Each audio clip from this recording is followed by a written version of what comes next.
Welcome back. On today's video we're talking about knee pain. Knee pain is really common. Most often it's down to a sports injury where someone's developing clicking and popping in the knee, or they're developing a little bit of ache, and that's usually down to repetitive strain.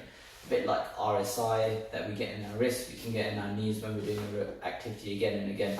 Now if you've got this, obviously you want to rest the knee, you want to ice it, you want to also do strengthening exercise for the quadricep, which will help to balance out the musculature of the knee, which in most cases alleviates the pain. You also want to do something called foam rolling. Foam rolling is very underrated. If you look at Tom Brady, who's one of the oldest and also one of the most successful American footballers in history, he accredits his longevity in the sport to being supple, and foam rolling is the key for him to enable him to do that. So this is something we want to integrate into our health and fitness regime. The first one for alleviating knee pain is doing the front or the quadricep area. Now there's 4 muscles here, and that's why it's called the quadricep. So we start out with the hip, the bone is at the front, and then we roll all the way down, and we can do it bit by bit. So we can start off with the top half of the quadricep, and then we can shuffle down. So we can do 10 rolls, and then do 10 rolls at the bottom half. We can also turn the foot in or turn the foot out, and that will work on other aspects of the quadricep. So I'm going to work more along vastus lateralis, which is the outer part of the quadricep. I can also turn to my side to do ITB like this, which is a band of fascia or connective tissue, which is connected to the knee. And I want to also be doing the inside, so the adductors, and rolling again. I can do it in 2, so I can do close to the knee, do 5 rolls there or 10 rolls there, and then closer to the groin area and do 5 or 10 rolls there. Now my elbows are down on the surface that I'm on, which should be a carpeted surface, and that will allow me to move myself along and to control how much pressure I put on that area. So that's the first exercise. Second one, we want to go into the hamstring area. In order to put enough pressure on the hamstrings, we want to sit up and lean and really allow our weight to sink in. And again, hamstrings, there's more than one component to that muscle. So we're going to just turn the foot in, 5 rolls. We can do top half of hamstrings first, and then bottom half second, to make sure we're getting all of that muscle. Again, this is only 3 to 5 minutes of time it will take you, but it will go a massive way in terms of reducing knee pain, and you want to be doing this daily. It shouldn't be hurting, but it should be uncomfortable. So we go work through all the hamstrings, and then once we've done that, we can come off hamstrings. As we did quads, we also did ITB and we did adductors.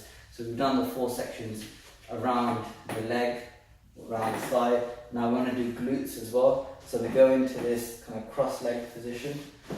So one leg, figure 4 position. So one leg over the other leg, so the side that you're working on. You bring that leg onto the other leg, and then you go over the glutes here. Also really important, because it's the whole posterior chain that matters when we're working on the knee, not just the hamstrings. And we also want to work into psoas, which is just in the tummy area here. So we can use the foam roller. This is again another flexor, more so a flexor of the hip, but it's also really important. So we can just sink the foam roller into the hip area and just take deep breaths for 30 seconds, and that will help relieve tension in that muscle. So it's just sinking in to the side of the stomach area there, and we're leaning onto it. And if this isn't comfortable, you can use a soft ball, which will also do the same thing. So that's the foam rolling part. The next part is the exercises part. There's body weight exercises you can do. The first one is leg raises, legs together, knees together, feet together, and then you lift up to 90 degrees and then back down, and you want to do 3 sets of 10. So that's 30 repetitions of leg raises. The next one is glute bridge. So feet together, hands flat, you lift up, pause, 1, 2, back down, lift up, pause, 1, 2, back down. So that's the second exercise, also really important. The third exercise is called box squats. So you're in a squat position, you have a surface like a chair or a sofa, and you go from standing up, you go down slowly. Imagine a light coming out from your chest, and that's so your back is straight like so, and you're maintaining the curve in your lower spine, lumbar spine.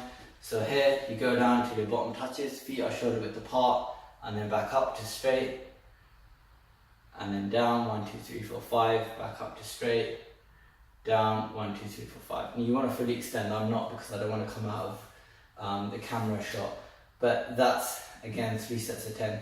Those are bodyweight exercises. If you can progress onto the gym, you want to do the same thing, box squat with a bar and then loading the bar so you've got weight. So you'll be doing onto a surface, 1, 2, 3, 4, 5, back up, 1, 2, 3, 4, 5, 3 sets of 10, at least twice a week.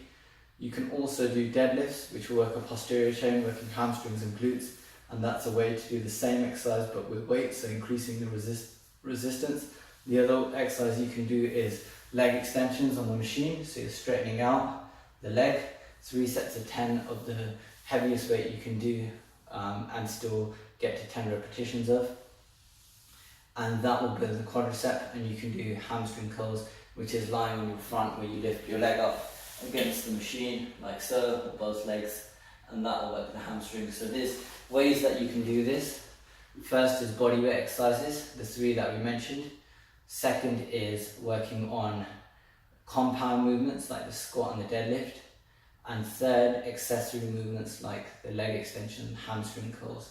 In combination with this, it's really important to have a strong core, because your body is, any kind of movement is an extension of your limb away from your core. So your core has to be strong, so it's important that you're able to do at least a 60-second plank and a 30-second side plank. If you can do a 2-minute plank, that's great. And plank should be done on a daily basis. If not, every other. If you can't do that, try every other day as a cool down or as a warm up to your training regime, because that will allow you to have enough strength in your midsection and your core to allow your movements to be strong, allow your knee to be more secure whenever you're moving. So those are the combination of things you need to do. So we talked about ice, we talked applying ice to get some of the inflammation down in the knee, because it's a very superficial joint. It needs ice 10 minutes in the morning and evening, and also after an exercise, which would potentially aggravate it. You also need to foam roll on a daily basis. You also need to strength train the leg at least 2 times a week, ideally 3 times a week. You can also do acupuncture, which is really good for knee pain as well. I've got another video which I'll link to, or it will be in the description box, which will show you how to do acupuncture on the knee. If you can't do acupuncture, you can use kinesio tape to tape the same points, which will give you the same kind of pain relief, which will be great in terms of allowing you a great window of time to rehab the area. There's also supplements that you can take. Algae oil is a great supplement for your joints, and hydration is also really important. So if you're not getting enough water, that can be a cause potentially for joint pain. So it's very important that when you pee, your urine is clear most of the time. And if you're drinking 2 to 3 liters a day, you should be doing that in most cases. So that's some basic advice around knee pain. Quite a few things you can do. Mobilizing through foam rolling is really important. Strengthening the knee joints is really important. Avoiding aggravating tasks. So if sitting cross-legged is aggravating for you, or if going for football is aggravating for you, for now, while your knee builds up, you need to avoid those tasks and do something else instead while it gets stronger, and then you can slowly reintegrate those tasks. So those are the main key pillars. We talked a bit about nutrition in terms of omega-3 and hydration levels. We also talked about treatment modalities that you could try, like acupuncture, to give you a bit of a boost in terms of your recovery time. So that's more of a comprehensive video on how to manage knee pain for sports injury type knee pain, where you're getting clicking or a bit of an ache or pain in the knee. And this, if you don't have a pathology in the knee like an ACL tear or meniscus tear, will resolve a number of cases of knee pain. So thanks for watching, guys. Please do leave me in the comment in the comment box below. Let me know how you got on. It does act as a motivator for me to know that you guys are getting better. So thanks a lot for your time, guys, and catch you on the next video.